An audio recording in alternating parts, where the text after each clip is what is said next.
ৰাতিৰে যোৱা বিয়ালে ইয়াৰ ককায়েকৰ বিয়া আছিলে, আমি ছোৱালী আনিব গৈছিলোঁ আৰু এতিয়া উভতিছোঁগৈ আপোনাৰ ৰাতিপুৱাই হ'লগৈ হয় নাই ল'ৰা? কেইটা বজাত আমি ওলাইছিলোঁ? আমি প্ৰায় 3টামান বজাতে ওলাইছোঁ। 3টামান বজাত ন? 3টামান বজাত ওলাইছিলোঁ। এতিয়া আপোনাৰ কেইটা বাজিলে? 5টাই বাজিলে। অঁ 5টা বাজিলে আৰু এতিয়া ঘৰলৈ পোৱাহি নাই আমি। গোটেই ৰাতি আপোনাৰ বিয়া চালোঁ। আমাৰ দেখিছেই অৱস্থা কেনেকুৱা।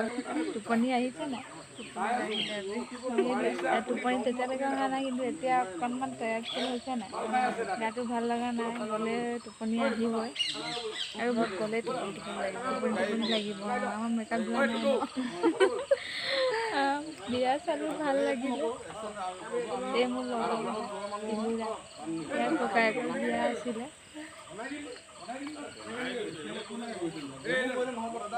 ঠিক আছে তেন্তে, বাই বাই গাইজ। ভিডিঅ'ত আপোনালোক যিহেতু নতুন আছে তেন্তে ছাবস্ক্ৰাইব কৰি দিব। যিহেতু চাইছে ইউটিউবত চাইছে যদি প্লিজ ছাবস্ক্ৰাইব কৰিব আৰু ফেচবুকত চাইছে যদি আপুনি ফ'ল' কৰি দিব আৰু লাইক